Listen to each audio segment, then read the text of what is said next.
from what I understand, a lot of people don't really know too much about how to produce this medicine properly.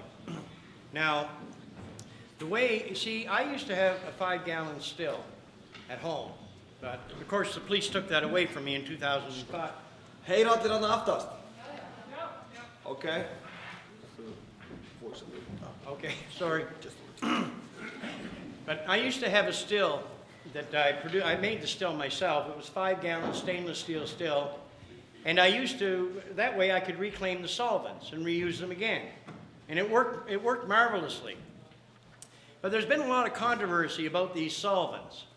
You know, like some people say benzene is dangerous and they want to use food-grade alcohol. Well, this is all nonsense. Alcohol is poison too. They're all poison.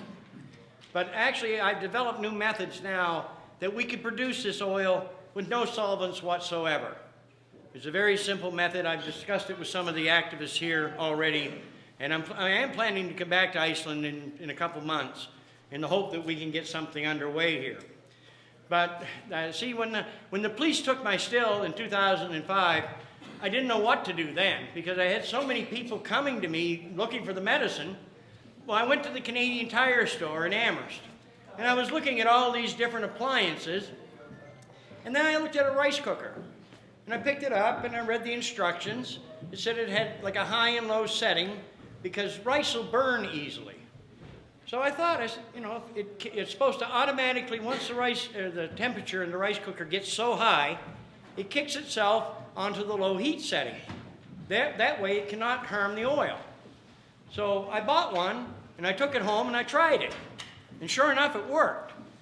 But the only problem is I mean, you're just boiling the solvents off. You're not catching the solvents, which really isn't good for the environment. But if you're dying from cancer, you know, if you have to boil off a couple gallons of solvent to save yourself, then it's worth it. But you're not looking, you know, the main thing people have to understand with this substance is so anti-poisonous that even if there was a little bit of solvent residue, it wouldn't harm you because the oil would neutralize the poisonous effects. And if you look at this oil, you know, if it's done properly, it's like a thick grease.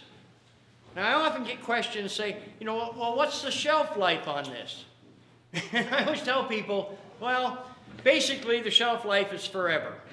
Because the only enemies that the oil would have is heat, light, and air. Well, it's a thick grease, so the air can't get into it.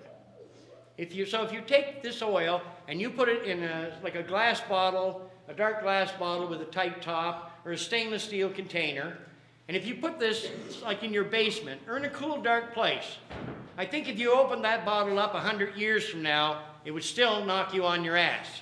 So, you know, like I said, the shelf life is basically forever. It's almost embarrassing in a way when you look at this stupid method I showed people, the rice cooker. But I had to have a way. See, a lot of people own rice cookers. They're only cheap anyway, like $30 will buy you one in Canada. So if you have a rice cooker, about 450, 500 grams of good bud material, a couple gallons of solvent, some containers and funnels and coffee filters, you know, anybody can produce this medicine. You know, a lot of people say, you know, oh, I wouldn't attempt to do that. But the simple truth is, if you put everything on a table in front of me, everything I needed, you could blindfold me and I could make this medicine. It's so simple. So there's nothing difficult. I mean, all I'm really doing is taking this bud material, putting it in a bucket, and believe me, the drug dealers hate this. Because I had drug dealers come and watch me make the oil. You know, and they look, what are you doing? You know, I get ready to pour the solvent on the buds, and see, they're used to selling them. They want to sell the bud. They want to make the oil from the trash, from the clippings. That's what they want to do. But I have to make, you know, I'm treating people are putting their lives in my hands. So I have to make the oil from the very best, and that's the bud. But you're just putting the bud in a bucket, and then you dampen it with the solvent, and it's like it showed on the video, the stick. You crush it down. Once it's crushed down, put enough solvent in that it's just over the top of the bud material. Then work the bud material for about 3 to 4 minutes. Then pick the bucket up, have another container there, pick the bucket up, then just slowly, just hold the plant material back, drain the oil solvent mix into this bucket. That first wash, you're taking 75 to 80% of the available cannabinoids that were in the bud material, you're taking that off the plant on that first wash. So there's about 20% or so remaining. So you take the bucket that has the plant material, then you add fresh solvent again to just float the material just over top of the material. Work it for another 3 or 4 minutes. Then take it and pour it in with the first solvent oil mix, all into the same bucket. Now you can do a third wash if you want on the plant material, but you'll only get a small amount of oil and it won't be very medicinal. You might use it for skin conditions, but it really lacks the power to be effective for internal use for serious illnesses.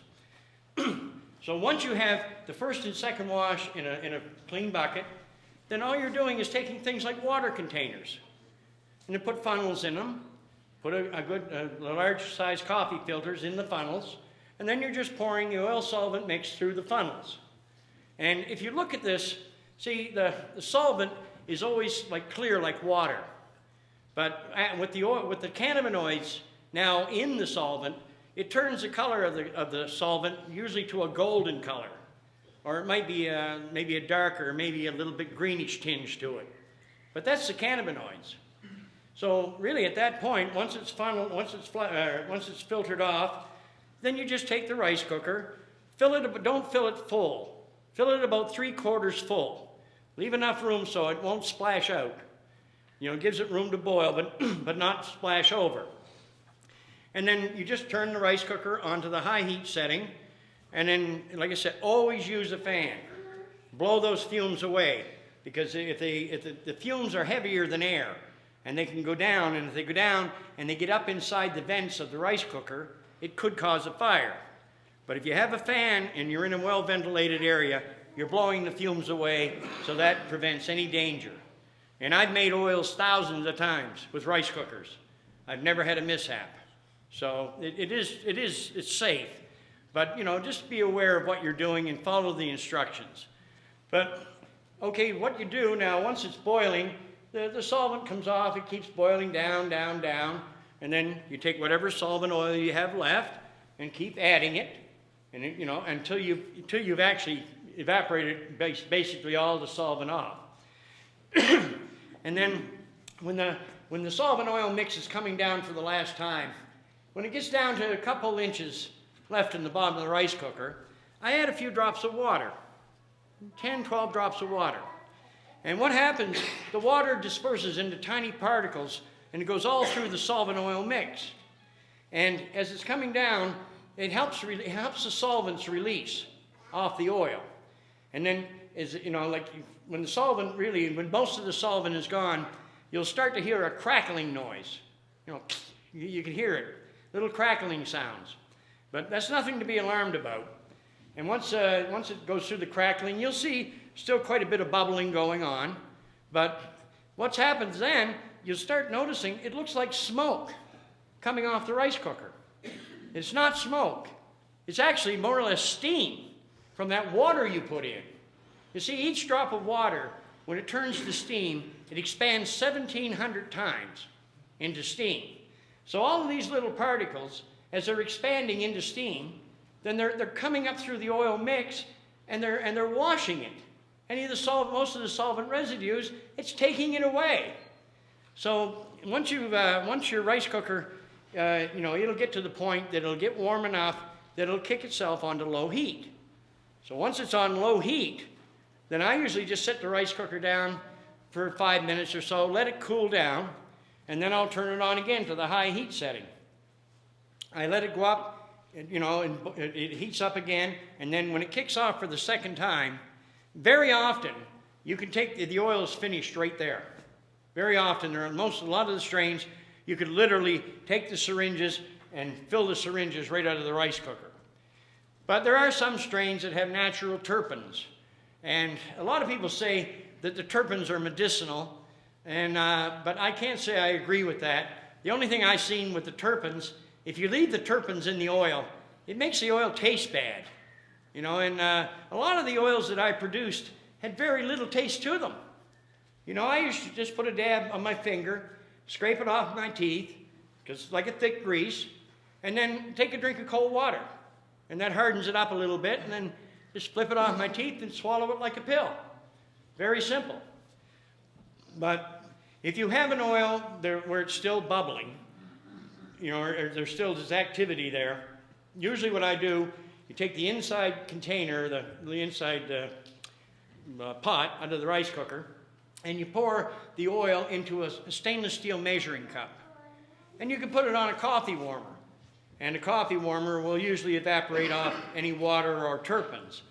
Or you can actually just take the oil in the stainless steel measuring cup and put it right into an oven at 120 degrees Celsius. It won't harm the oil. You see, the cannabinoids vaporize, but they vaporize from about just over 148 degrees Celsius, which was around 300 degrees Fahrenheit. See, the cannabinoids vaporize off between usually around 305 degrees Fahrenheit to 390 degrees. During that, within that span, all the cannabinoids in the oil vaporize off. So there's no real danger. And the only danger is if you're trying to cook, they're trying to make the oil with something that had it would produce higher heat, you could actually ruin the oil. But see, the rice cooker, you can't ruin the oil because it doesn't get hot enough. And it's a very, very simple method. And now, God, there's millions of people all over the world that have used this method.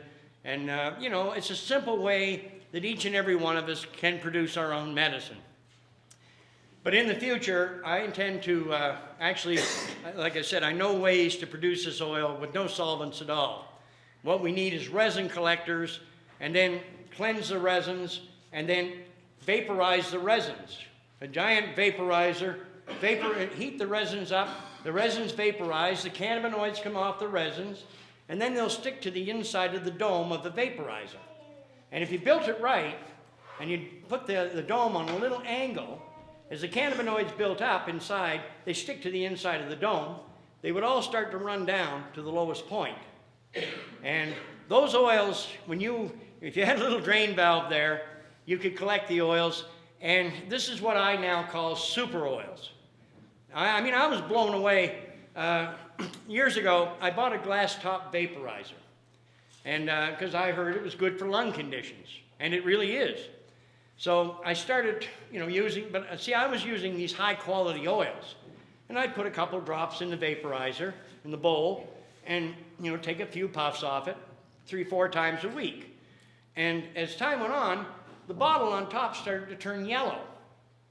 And then a little while later, then the droplets started to form and run down the inside of the bottle. Now, I had always seen like pipes, hash pipes and things like that people use, and there is a resin that builds up in them. But if you clean this out, these resins are no good. They're burned because you've been burning them, with your lighter or whatever. So, and but this day when I looked at my vaporizer and these golden drops were running down the inside, I was still thinking that these resins wouldn't have any potency. Because anything I've ever been told, they said that, light can depreciate the cannabinoids, and heat can depreciate the cannabinoids. Well, every time I turned on the vaporizer, that'd give it lots of heat. And on top of that, the vaporizer used to sit right beside a window. So it was always getting light.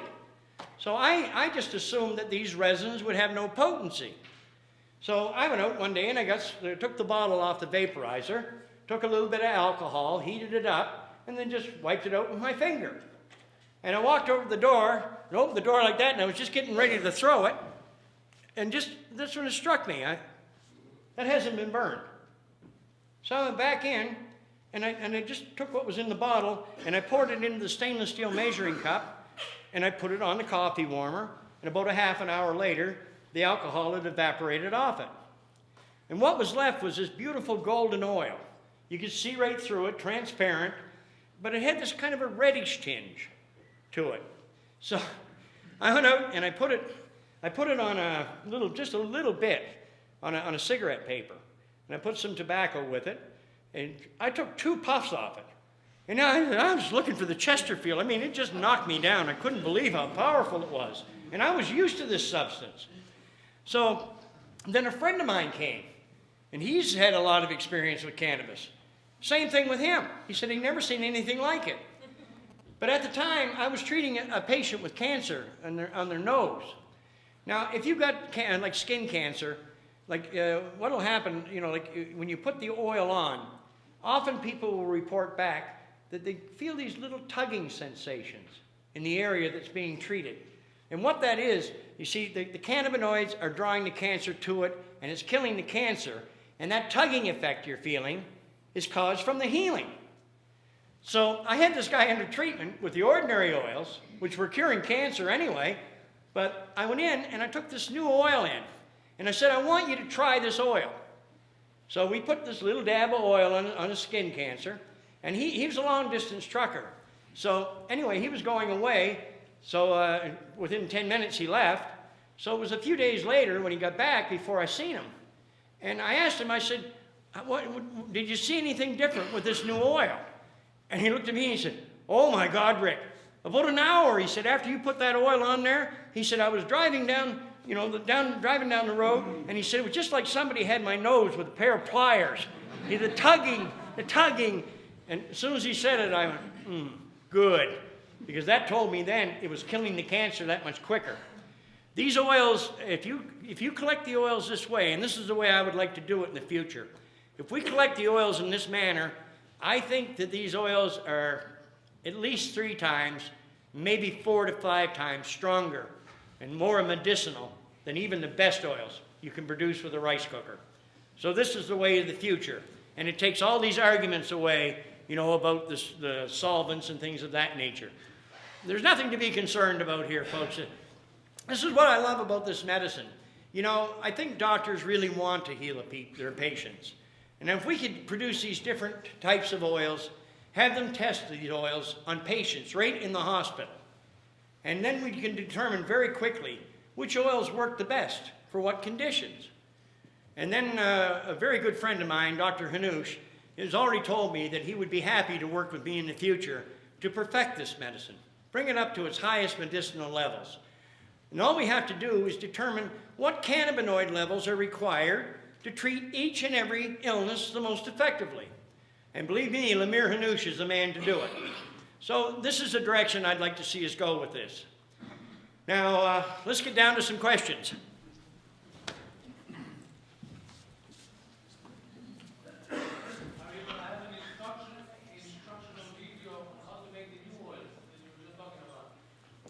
Well, Já, við viljum standa upp og hvað segirðu?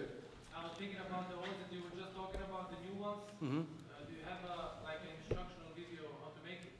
Well, no, I haven't even built the machine yet. But I'm hoping in the near future to go to work and build these machines.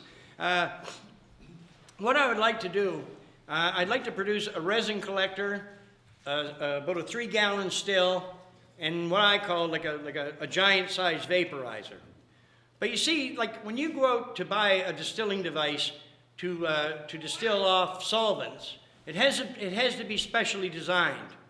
You don't want no electric elements, in your solvent, because then you could have an explosion. So they'll have to be designed properly. But I'm thinking right now, I can build, if you go out and you try to buy one of these stills from the average company that produces it, you're looking at probably $3,000 to $5,000 for a still. I think I can produce this still, make it so it's bulletproof, and market it for about $500. And do the same with the resin collector and the vaporizer. And that way, it wouldn't take that much money, and that way any one of us could produce the highest quality oils possible. And see, that's the only argument really that the pharmaceutical industry has. We can produce it purer than an ordinary person. But if you have these devices, they can't produce it any more purely than you can. But the difference is, if you produce it, it's going to cost you hardly anything. If they produce it, you're going to have a lot of money. Okay, any other questions? Hello. I didn't quite get what solvent you're using. Well, the solvent, my solvent of choice, my favorite solvent is ether. Ether works magnificently. But, no, and I have used a 99% isopropyl alcohol. And at first, that's what I used, was ether and then alcohol. And then one day I got thinking, I said, now what's close to ether? And then when I got looking into it, well, in Canada, they call it benzene, light naphtha. It's basically the same fuel that you get for Coleman stoves. Coleman stoves, Coleman lamps, but don't use the Coleman fuel because there's rust inhibitors added. So I don't recommend that people use it. But this is the substance. It's just a mixture of hexane and pentane. That's all it is. But when you, the best advice I can give people when it comes to a solvent, it's very simple. The solvent should be clear like water. And if you go into a hardware store, now I don't know if they sell benzene here or not. In Europe they call it, in some countries they call it benzene, other countries they call it benzene. And I'm not talking about gasoline. This is cleaning solvent that they sell in hardware stores. And if you go in and you dip your finger into the solvent, just bring your finger out, within 40 seconds, the solvent should completely evaporate from your finger, leaving no solvent residue. If it does that, it's a good solvent to use. Okay. I have 3 questions, because here in Iceland we have a rice cooker with only one level. It's not high and low. Is that? Get another rice cooker. We don't have it here in Iceland. You don't have the, No. they don't have the, I've been looking around. Oh, yes, it is. Ah, yeah. Yes, they do. that's cool. Asko, okay. Yeah, dat was great. Thank you. Okay. Okay, and I was going to ask another question about the leaves. Do you only use the buds, or can you use the leaves? Yeah. Do you only use the buds or only the leaves or mixture or what? Well, see, I don't believe in wasting the plant material. But, like, okay, when I'm making a cancer treatment, all right, this is what I use, the bud. No leaves, just bud. Because this produces the strongest medicine. But it is insane to throw the leaves away because they do have some of these resins on them too. But when I made oils with leaves, I was using them to treat skin conditions. You know, things that aren't quite so serious, external treatments. But if you're going for an internal treatment to treat somebody with cancer, diabetes, AIDS, any of the MS, any of these horrible diseases, this is what you want to use. You want to use the bud. And I'm going to bring up another picture. Just one second. If I don't blow the computer up. There. That's your trichomes. That's the resins. You see this? It looks like little mushrooms. Now these resins are in their early stage. When they first form, they're like this. They're translucent. They look like you can see right through them.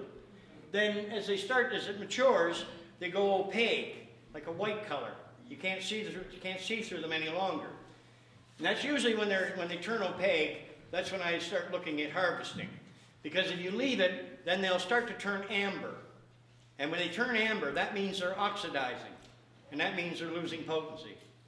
So but these are the trichomes. Now that's just on a leaf. Now some strains are just covered, you know, in resins. But you know, if this was a leaf from an industrial strain, there would hardly be anything. But from strain to strain, it varies a great deal. But I would say this is from this strain here looks like it produces a lot of oil. And it can vary a great deal.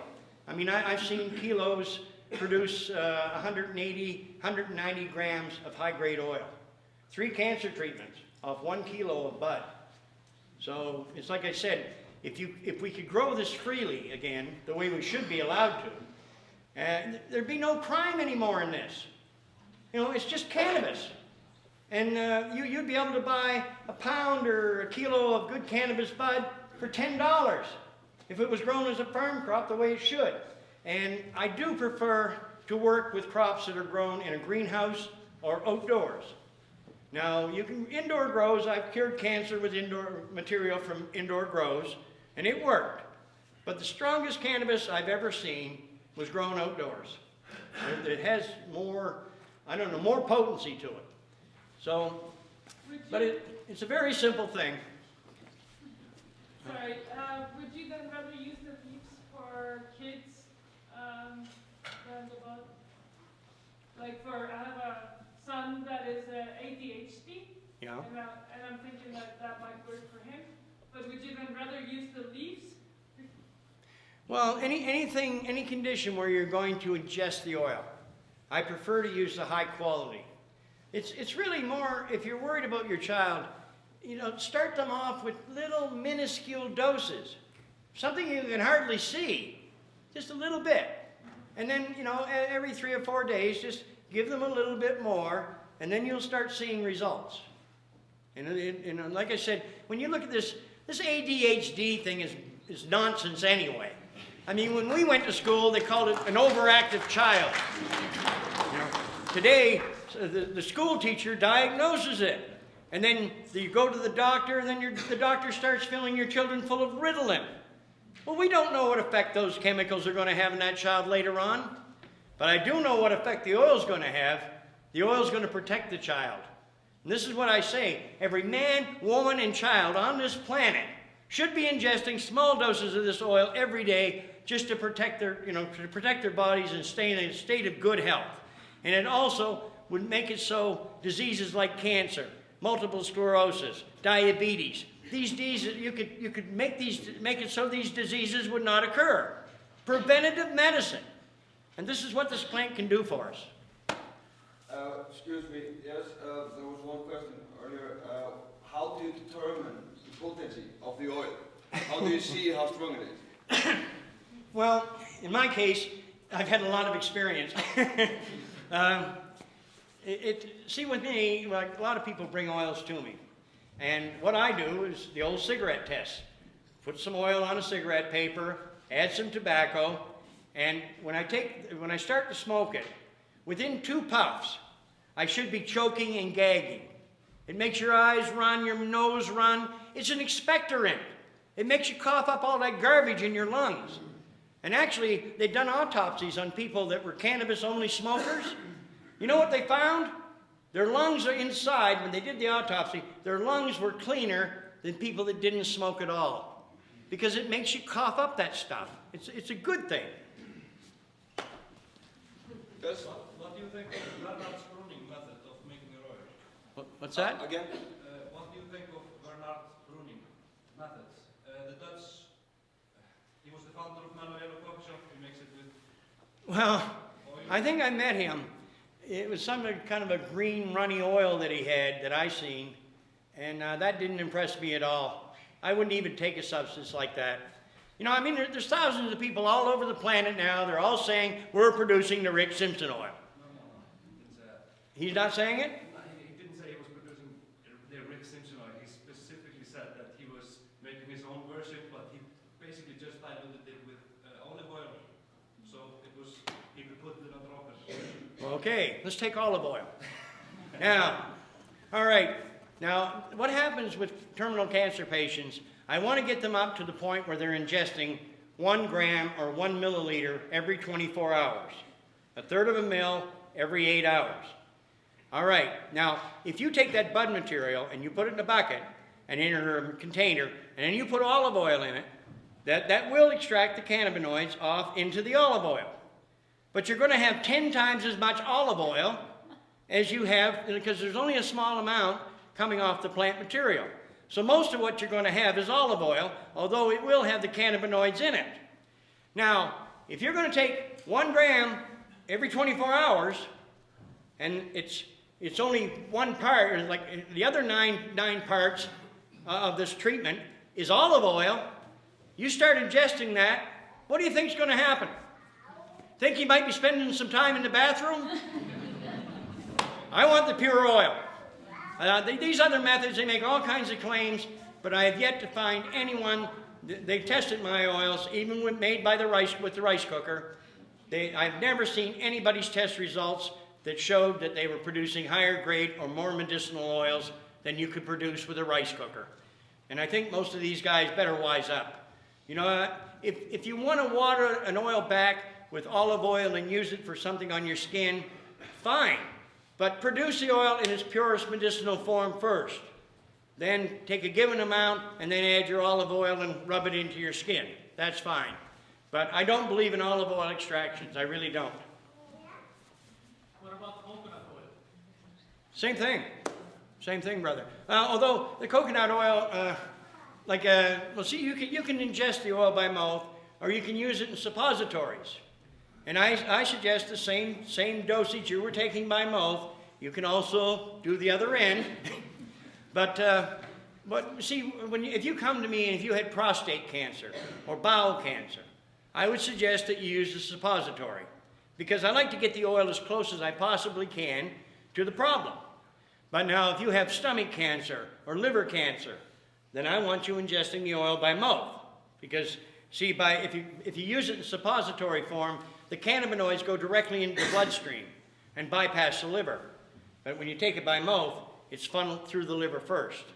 So it really depends. But I mean, I've treated a lot of people with bowel cancers and prostate cancer, and even by mouth, they were able to heal themselves. So the suppositories are just a nice thing, that you can do extra. Also, vaporizing. People with lung conditions like lung cancer, I always say ingest the oil, because that puts the oil or the cannabinoids in the bloodstream, and then it's attacking the cancer through the bloodstream. But every time you take your dose, take a couple puffs off a vaporizer, and then you're breathing the raw unburned cannabinoids right in on the cancer. And it's almost like a double whammy effect. And you can take this oil and you can mix it with skin creams. And I've often said this too. If women actually knew what this stuff can do for your complexion, it would be legal worldwide tomorrow morning. I'm not kidding you. I've seen women come with, people with bad complexion, scar tissue, start treating themselves with the oil. And I always tell people, put a bandage on. That way you don't get it all over the bedding and everything. But I had one woman come to me there in Canada. She had it was really bad, the scar tissue. 1 month. I met that woman again. It didn't even look like the same woman. Scar tissue was all gone. So it's a way that you can, even if you have scars, and if you have the right oil, put the oil on, put the bandage on, keep doing it. Watch what happens. Did she put the oil into some cream or something? Or did she just put the oil on her face? Well, the oil, full strength oil is bound to work the best. But even by mixing it with skin creams, I used to mix it with Noxzema and things like that. It's different. Actually, there's some good hemp creams out there too. And just mix it, and it did wonderful things. I took a big jar of Noxzema. I don't know if you get that here or not. It's something like, what do they sell in Europe? Can't think of the name of that stuff. But Noxzema is just like a white skin cream. And they had a big jar of it. So I took about 15 grams of high-grade oil, and what I did, I emptied about half the jar out, and I put 15 grams of this oil in. And then I heated it up and then stirred it all in. And it turned the Noxzema from white to yellow. So this night I'm sitting there, and I take this big gob of it. And I went down to the bathroom, washed my face really good. And then I came back and I took a big gob of it, and like that, and then I started rubbing it in. Well, it took me a half an hour. I really put too much on my face. So I was rubbing it, and I got a little bit in my eyes, and it burned. There was a burning, because the cannabinoids will give you a burning sensation in the eyes, although that can be beneficial too. So I rub all of this in, till it's dry. So I go to bed, and the next morning I get up and I go to the bathroom, and I walked in the mirror, and when I washed my face was just like a baby's backside. I'm a man, so well, that's nice, but I never thought nothing about it. So I go over to my neighbor's house, Larry Bjarnason, and he's the gentleman that started this with me, with the Phoenix Steers, another Icelander. And I was sitting there, and when I walked in, his wife was in the other room, and every now and then I could see her looking at me. So I'm sitting there having a coffee with Larry, and after about an hour, she walks out, and she come right up to me, and she said, "Rick, did you have a facelift?" And then I told her what I'd done, and she said, "My God, the difference is phenomenal. You really look like you've had a facelift." And, but, that's, so like I said, women would love that. But the other amazing thing was, I could never see in the distance. I was always nearsighted. Like when you look off like 500, 600 meters, I could see trees, but I couldn't see the branches. I was always like that. So about 2 to 3 days after I got that oil, or got it in my eye mixed with the Noxzema, I was sitting out on the deck, and I looked across the valley. It's about 600 meters to the tree line, and all of a sudden, I realized I could see the branches.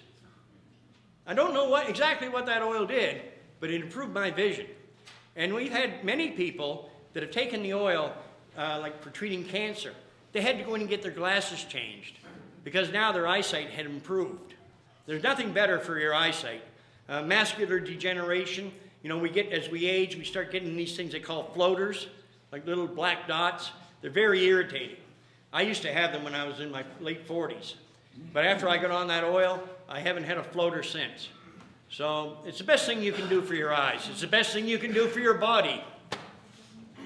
There's a question up there, way up there. I have multiple questions, but first I wanted to know if you're treating skin conditions with the oil, do you still get the high from it? Or, for example, if you apply, no, it's just, you don't get any high from Well, it? over the years, I've supplied this oil to thousands of people. There was 2 people that told me they thought they got high from it. Okay. But, I mean, at times I've been literally covered in it. And I could never get high that way. And so I really don't think there's any problem there. For conditions like skin cancers, certain melanomas, it could help without even getting the high effect if it's a child, let's say, or someone who does not want to experience the effects of the high, let's say. Yeah, well, if you're treating skin cancer, you're not going to get high from it. Yes, okay. Yeah, you're not, no. It's only when you ingest it. Another question, I've heard something about injecting cannabinoids or the oil or something of the sort directly to the cancer cells internally. Is this any truth or anything to this? Or? Well, see, this is the other problem with the medical profession. For decades now, they've been taking rats and guinea pigs into laboratories. They give them cancer. And then they inject cannabinoids into the tumors and kill the cancer. But they won't do it to a human. And I mean, when you're laying on your deathbed and you have nothing to lose, why not? I mean, it's just common sense. Another one, also I want to know what the effects of heating the cannabis plants are, because let's say if you're using in the juicing and you're using, of course it doesn't have the effect as the heating, but if you're, let's say, just juicing the plant? I don't recommend juicing. No. Juicing raw fruits, vegetables, and different things like that, that's fine. Yes. But you see this Dr. Courtney in the U.S., he's big on juicing. Well, I'm not, and I'll tell you why. All right, cannabis, it takes up the toxins from the soil it's planted in, or growing medium. It'll pull the toxins up into it. Another thing with cannabis, it often has mildew or mold. It's actually quite unusual to take a kilo of good bud and go through it, you'll find some mold. So if you're taking that and putting it in a juicing machine, you're drinking the toxins, you're drinking the mold and the mildew, and the other problem is there's no decarboxylation. Like, it takes heat. Like the rice cooker provides the heat to decarboxylate the oil, to rotate the molecules to the delta 9 position, the most medical position. There is no heat in juicing. So it's not bringing the cannabinoids up to their full medicinal potential, and I think that juicing cannabis is nothing more than nonsense. Is there any heat, let's say, when you're using vaporizers, certain vaporizers are so that maybe at 80 degrees or 90 degrees or 70 degrees, is there any heat standard that works best for extracting the cannabinoids, or is it over 100 or just not? Well, like I said, the cannabinoids, when you get up, I'll use Fahrenheit because that's what I'm used to in Canada. When you get up like around 308 degrees Fahrenheit, the first cannabinoids, the first certain different types of cannabinoids, they vaporize off at different temperatures. So if you did a vaporization, and a slow vaporization at different temperatures, you could probably separate to a certain degree, you could separate the cannabinoids that way. But any vaporizers that I always just use the cheap vaporizers. They only go up to about 400 degrees Fahrenheit. And by the time it's hit 400, all the cannabinoids have vaporized off. So, Is you there know, a point where it turns, where they, for example, smoking, let's say, burns at a higher temperature, is there a temperature point where it starts getting into burning it rather than, no. no, There's no fire. It doesn't catch fire. Okay. It never gets red hot. It never catches fire. Takk fyrir. Last bullet. What about people suffering from like neuropathic pain? Neuropathic pain? Yes. This is basically, if you have the right strain, I know like in Canada, I had a strain called, I had ordered the seeds for White Widow. But when I went to Europe, White Widow was more of a sativa. But the seeds they sent me in Canada was a heavy indica, very sedative. This stuff was the best painkiller I ever seen. I had a man from St. John, New Brunswick contacted me. His wife was lying in the St. John Hospital dying from bone cancer. She was screaming in agony. They had her hooked up to morphine drips and all of this stuff. They couldn't stop the pain. He called me up and he said, I heard about this oil. He was crying on the phone. He was that upset. And he said, I heard about this oil. He said, is there any truth in it, and what this oil can do? And I said, of course there is. So he came right down, and he got the oil from me. He called me up the very next morning. My wife's out of pain. He couldn't believe it. And one day, I used to take this White Widow oil. And one day I was out, and my garden was right in the backyard, of course. Like I said, I didn't hide things. But I had to take about 4 or 5 steps to get up on my deck. And the steps were sharp. And it was a little wet that morning, and geez, I was going up the steps, and I slipped. And I went right down the shin, the whole, right down the sharp part of the step. And I jumped back like that, and I was waiting for the pain. No pain. And I thought, well, maybe I didn't hurt myself. And when I pulled my pant leg off, I took the skin right off to the knee. Didn't feel a thing. So yes, I mean, if you have any kind of pain, it is by far the best and most harmless pain medication on earth. Ladies, buddy, Greg, maybe you can, for 2 reasons. I really like the story when you tried to overdose yourself on Right. the story about overdosing. Yeah, all right. I told Pami this the other night. Well, when I started taking the oil, I was on the oil for about a month and a half.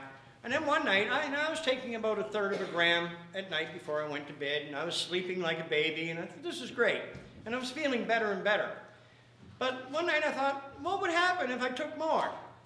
So I went out, and I don't know, I took about 3/4 of a gram, put it on my finger, took it, swallowed it, and about, I guess it would have been, maybe 45, 50 minutes later, I got up and it was hitting me, so I kind of wobbled down the hallway to the bed, and I got in bed, and I was laying there, and then I kind of got this squeamish feeling, like I'm going to get sick.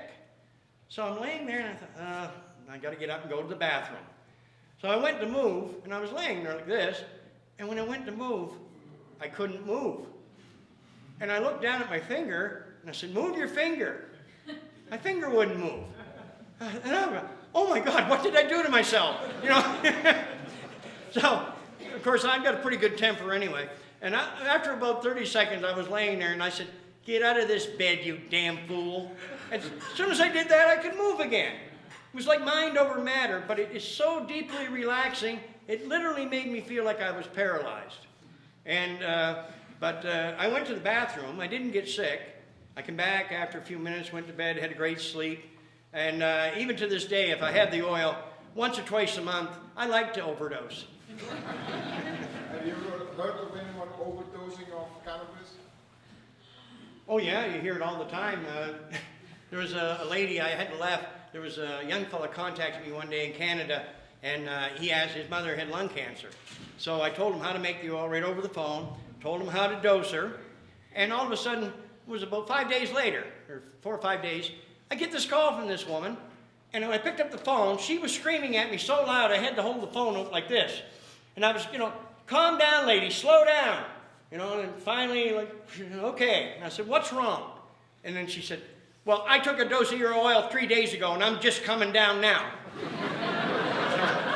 And then she told me who she was, And I said, I told your son, how to dose you. I said, how much did you take? Well, I took 1 gram. First dose. So I started laughing at her. I said, she said, you said it wouldn't hurt me. And I said, well, did it hurt you? And she said, well, no, it didn't. I said, it made you high. It made you sleepy for 3 days, fine. But then I told her, I said, take little tiny doses. I explained the dosage instructions, the same as you see on my website.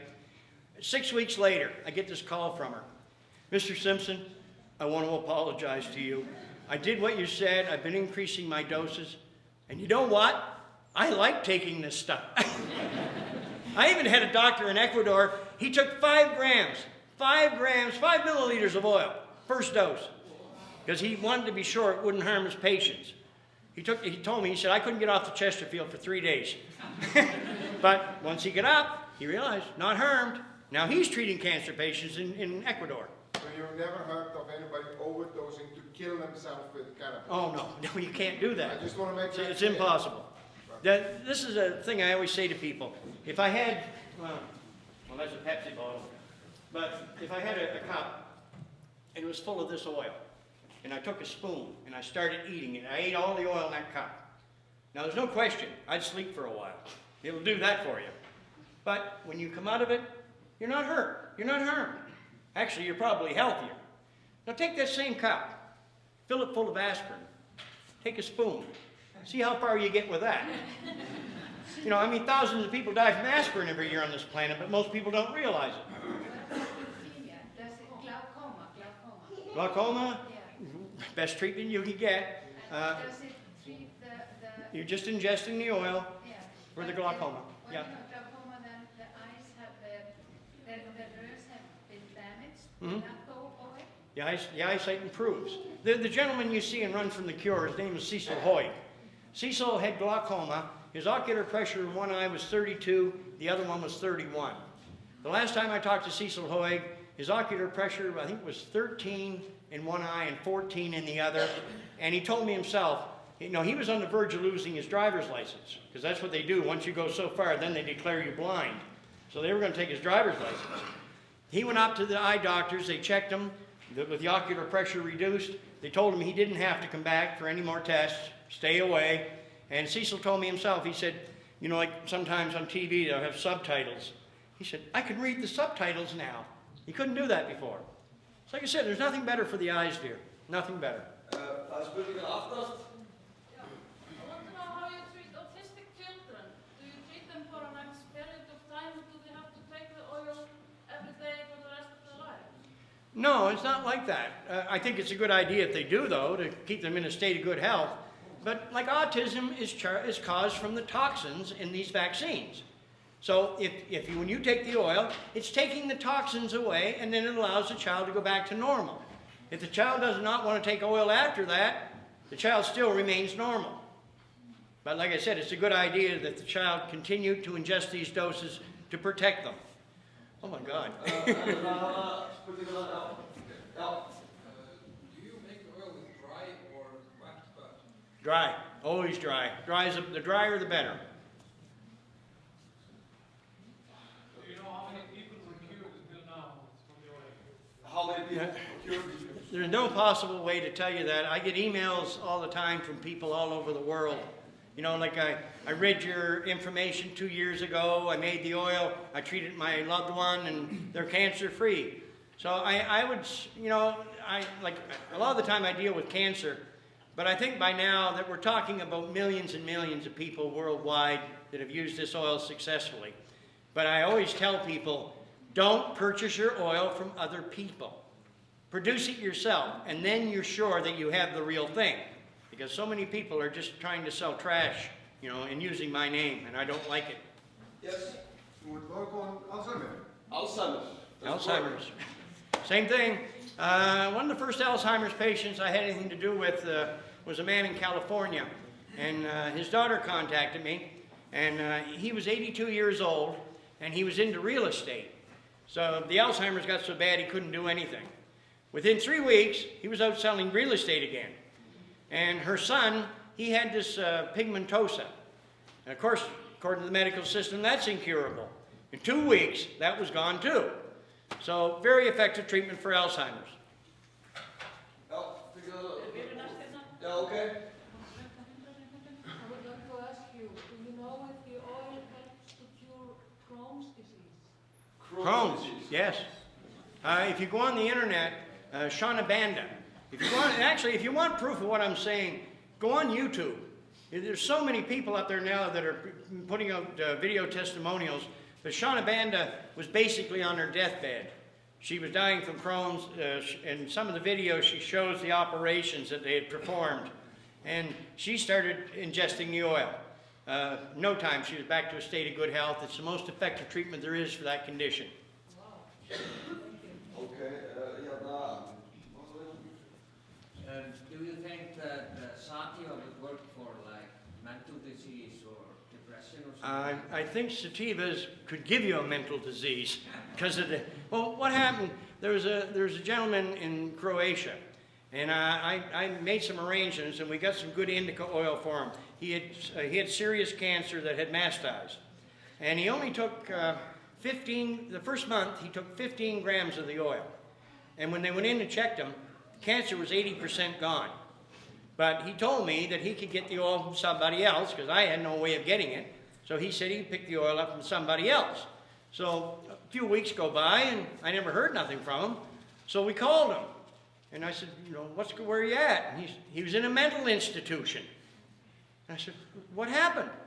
Well, I went and got this oil from this other guy, and this guy was a little flaky anyway. But he said, I got this oil from this guy, and it was a sativa oil. And it put him right over the edge, So, but anyway, he got out of the mental institution, got back on the other oil, the right oil again. He's cancer-free now. But that's why I'm scared of sativa oils. Mixing them together or something, sativa and indica? Well, I don't like to see anything more than 10% sativa. If it's 90% indica and 10% sativa, it's probably okay. But if you go to 20 or 30% sativa, then you're getting into the danger zone. So. What are your thoughts on CBD? Shouldn't we be pursuing plants higher in CBD because it has been kind of bred out of the plant in the last decades? Well, CBD is present in a lot of the industrial strains. Well, CBD, the THC to me is the main ingredient. The CBDs, like the oils that I produce back in Canada, and these are the same oils that gave this medication its reputation for healing all these diseases. My oils were 90%, usually at least 90% THC, 2 to 4% CBD, 2 to 4% CBN. And then they have all of these other little trace amounts, like 1/100% of another type of cannabinoid. But there's all, like I said, there's so many different types of cannabinoids. But I firmly believe that the most important one is THC. CBD is great for inflammation. It'll reduce the number of seizures for epileptics. But if it had a little bit more THC in it, I don't think they'd have any more seizures at all. But CBD does decrease the effects of THC. Yes. You tend to Yeah. take more of the oil if you have more of CBD. Well, you take more of the oil, but if you're blocking the receptors, then the THC can't get in. And this is what's happening. It blocks the receptors. So. But CBD by itself has medicinal values too. Oh yeah, it has medicinal values. I think all the cannabinoids do. This gentleman's had his hand up for an hour. What about the effects of the oil about metastasized to the bones, for example? Is cancer masticed? You're talking about cancer masticed to the bone? Prostate cancer. Masticed? Metastasized. Very effective. Yeah. You know. Can oil kill also the cancer cells in the bone? Yes. We've had many hundreds of cases of masticed cancer. But now if you have prostate cancer, I would say use the oil in suppository form.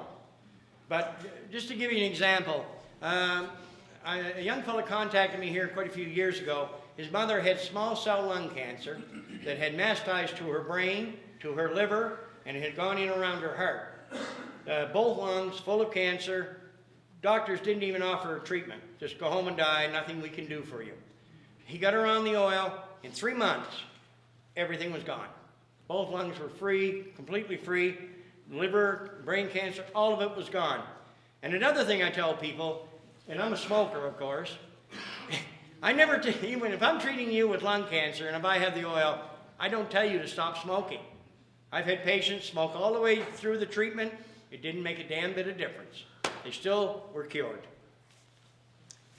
Does it matter if you use the female or the male plant? Well, it's just like in all things. Males aren't any good for anything unless you have babies. No, it's just the females, dear. The female bud, you know, that's what works the magic. I tried making oils with males one time. I had about 5 pounds of female or male bud or male material there.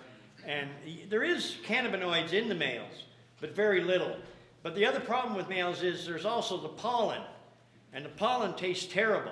And the pollen is so fine, it went right through the coffee filter. And I only made a small amount of oil, I think it was 5, 6 grams out of 5 pounds. And it tasted terrible. So, just like anything else, males are no good. Oh, no, you're okay. I mean, I didn't mean you. I have to live with her. Okay. It's probably none of my business, but we do live in this society. How do you finance it? Well, what I've done, I got settlements and stuff from my compensation and from my Canada pension, about $125,000. And I've sunk all of that, you know, everything that they gave me basically back into this. Plus, I was getting my compensation pensions and everything until just recently. I just turned 65, so now I don't get it anymore. But I was getting over $3,000, $3,500 a month. And so this was funding me. And then in 2012, I started with the e-books. My e-books, I got 2 e-books out there available now, and now my books are going into print for real. So the revenue that's been coming in from that, I've just been putting it all back into it. You know, so every cent that I've ever had, it's all gone into this because it's the right thing to do. Right, I believe you get sponsored too from Anonymous. Well, no, people like the gentleman that brought me here, like they paid my airfare and stuff like that, which I really appreciate. But I don't get paid for doing these conferences or anything. It's not about the money. It's just about bringing the message to the people so you all know how to heal yourself.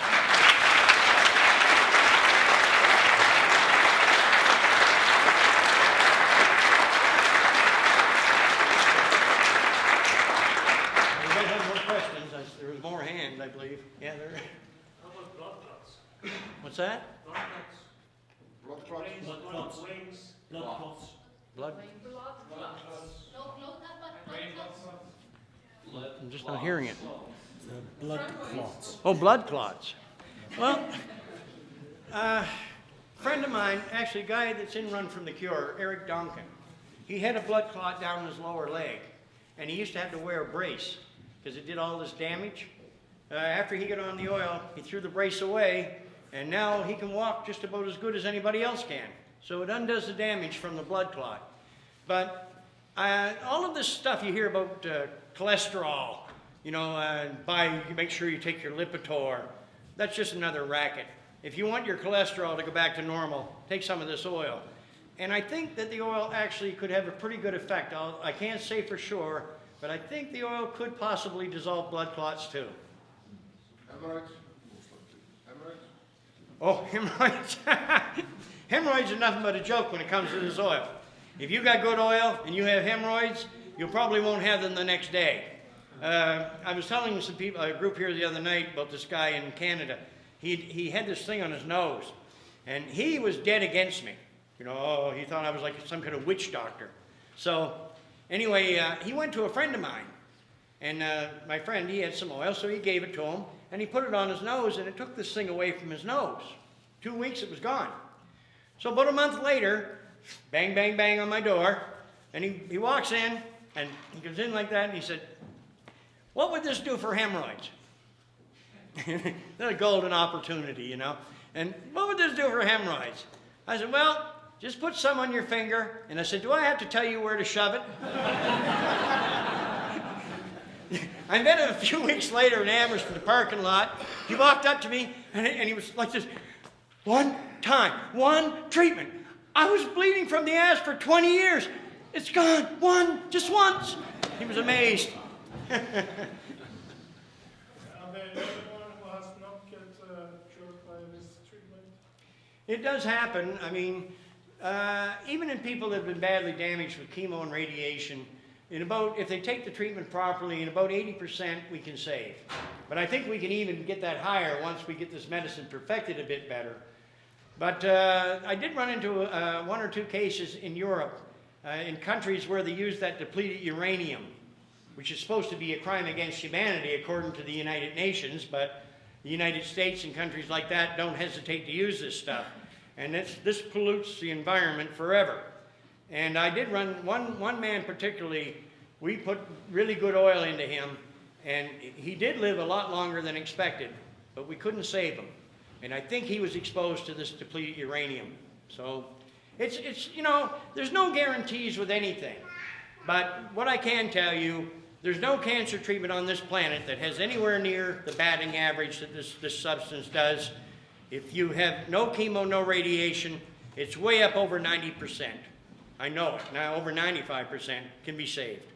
And it is saved without harming them. But, you know, like to me, chemotherapy and radiation is nothing more than madness. It's really all about the money. And, you know, it's like I said, for a long time I blamed the doctors, but they're just people like us. You know, we all believed the lies too, didn't we? Well, so did they. So you can't really blame them.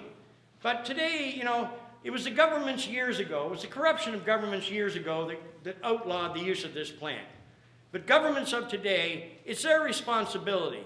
With all the proof and evidence that's available today in regards to what this medicine can do, I don't think a government is doing its job unless they get up and, you know, make it so the public can, or they make this medicine available to the public in the fastest way possible. Because never in our history have we ever needed this medicine so badly.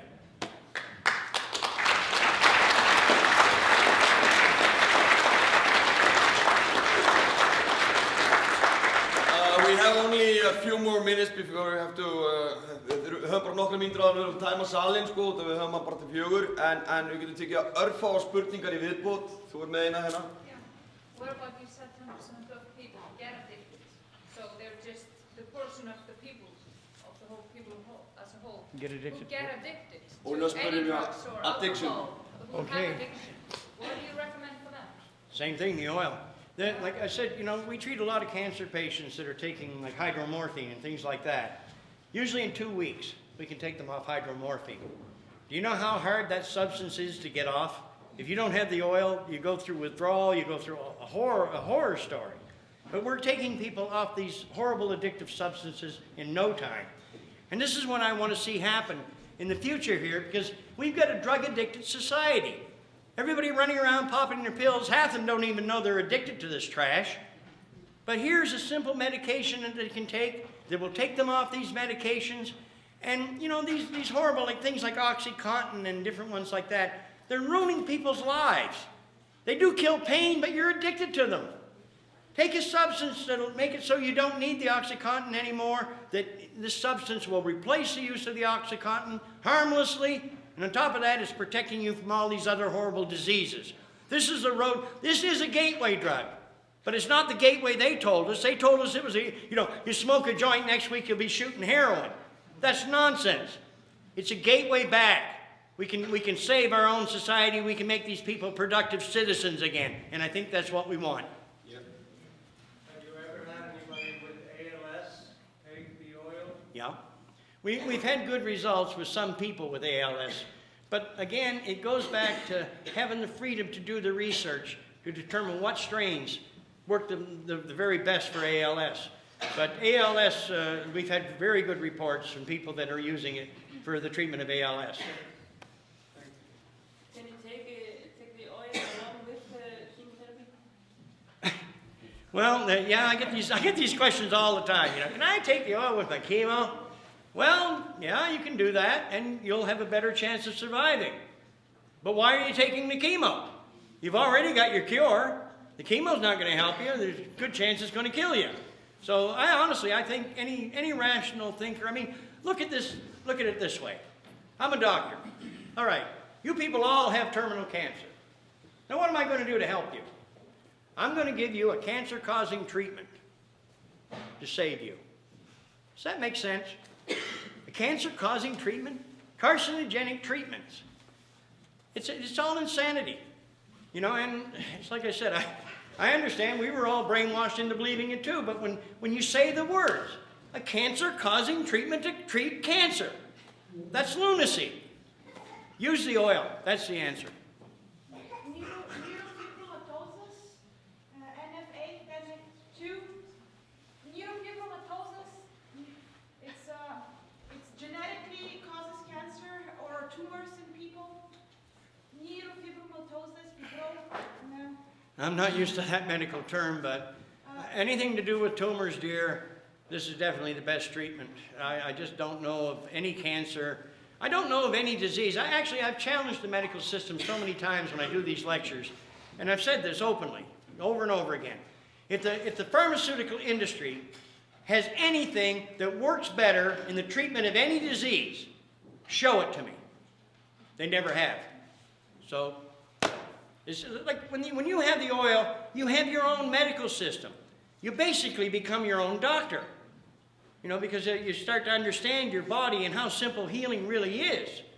You know, if you have a severe burn, you know how to heal it with no scars. If you have good oil, it'll even stop a toothache. If you know how to use this substance properly, it'll do just about anything that you can imagine. So you said something about the brain cells growing back? Yes. Producing brain cells. So if people have had brain injuries,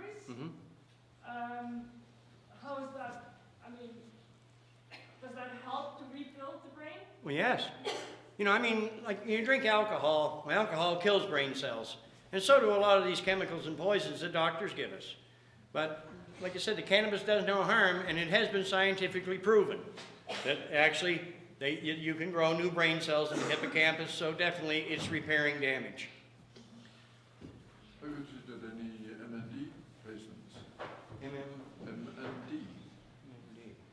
Is that a brain illness as well? It's the same as Same, ALS. No, it's not the same as MS, but yeah.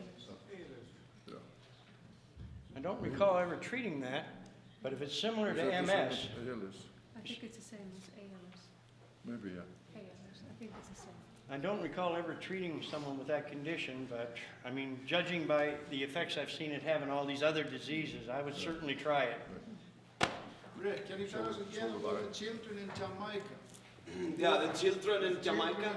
Oh, okay. Now, all these concerns people have about the children. All right, if you look up on the internet, look up the Jamaica study done by Melanie Dreher in the 1980s. Now, this lady went out, she set out to find out where the healthiest babies on this planet are born. Well, guess what? The healthiest babies on earth are born in Jamaica to cannabis-using mothers. This is the truth. And they did follow-up studies on these children, and they were further advanced in many different ways just because the mother had used cannabis. Now, if smoking cannabis and using cannabis doesn't harm a baby in the developmental stages in the womb, then why would it harm a child of any age? And my youngest patient was actually my own grandson. He was 2 days old. I covered him in oil. He had a bad rash. Next day, the rash was gone. My oldest patient was over 100. I cured his skin cancer and stuff, and he was taking the oil internally too. But it's good for all age groups, all genders. Greatest medicine on the planet.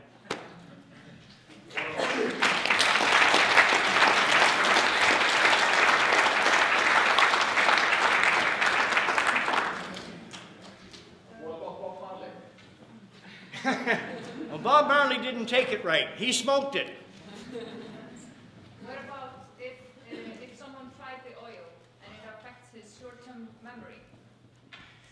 Well, I've been eating the oil for 14 years, and I've eaten every variety of oil you can imagine. I don't think there's anything wrong with my thinking abilities. No, I'm not talking about you, but this person, it affected. Well, I mean, the other thing too is, as we age, a lot of us tend to get a little absent-minded anyway. I think what it is, the oil makes you think about it or something. It has a stupid effect on people. But you know, I've seen that many times. You know, people will start to say something, and they'll forget what they were saying. And I always say, like, just wait a minute, it'll come back, and it usually does. You know, there's no harmful effect there, and it certainly, if anything, it's done wonderful things for my mind. And, you know, and I know from patients, you know, like a lot of people that came to me were alcoholics. You know, they were dying with cancer. I was surprised at the number of people that after 90 days on that oil, they didn't drink anymore. They were off the alcohol. It's wonderful for breaking addictions. So. Erum við þá búin með flest þetta spurningar þarna? Síðasta spurningin. Skelltinu. What plants would you recommend using? What plant? Yeah, what type, like widow or... Well, see, the trouble is, like in Canada, I love growing the White Widow strain. It was my favorite strain because it was such a wonderful painkiller. But if you send, like every seed company sells White Widow. So if you sent to 5 different seed companies and ordered the White Widow strain, you would, when you grew them, you'd find that you're growing 5 different types of cannabis with different medical values. So that's the trouble with this whole industry. There's no stability in it. And this is what I would like to see us do here in Iceland. Get this stabilized. And then when you send for seeds, okay, if you have arthritis, this is what you should grow. Or if you have, you know, whatever disease. We could separate this in no time in just a simple process of elimination. Nothing to it at all. So where do you get your from? Where do I get my seeds? Yeah. Well, I haven't been able to grow anything since 2009 because I've been in like 35 different countries over the last 5 years. But I can get seeds like from any of the top seed companies because like I'm recognized now as the leader of the movement to get this legalized. So these seed companies have offered to supply me with their top strains. But I always like doing my own breeding, so. So do you help people to get the right seeds? Do I have the right seeds? Do you help people to get the right seeds? If I want to get some seeds? Well, right now I'm not in a position to do anything. See, the strains that I had back in Canada, the police confiscated them in the last raid they did. But I mean, you can get high quality seeds from like DNA, Greenhouse. There's so many different seed companies available that they sell the seeds everywhere. Já, þá þessu að ljúka. Ég minna að myndin hérna, Run from the Cure til dæmis, á heilsufrelsi.is og þeir getið séð hana þar. Og einnig vil ég minna ykkur hérna, bara þakka ykkur fyrir komin og ég vil minna ykkur á að hérna, í næstu viku verður heilsufrelsi aftur með fund á Grand Hotel. Þar verður Dr. Tommy Ragnar Wood sem læknir, talar mjólkuróþol og slíkt. Þið getið séð meira það bæði á Facebook síðu heilsufrelsis og heilsufrelsi.is. And you have to, I think we're going to wrap this up because our time is up. Yeah, I see that. Is there anything you want to say at the end? Or, Thank you for coming to Iceland. Happy to be here.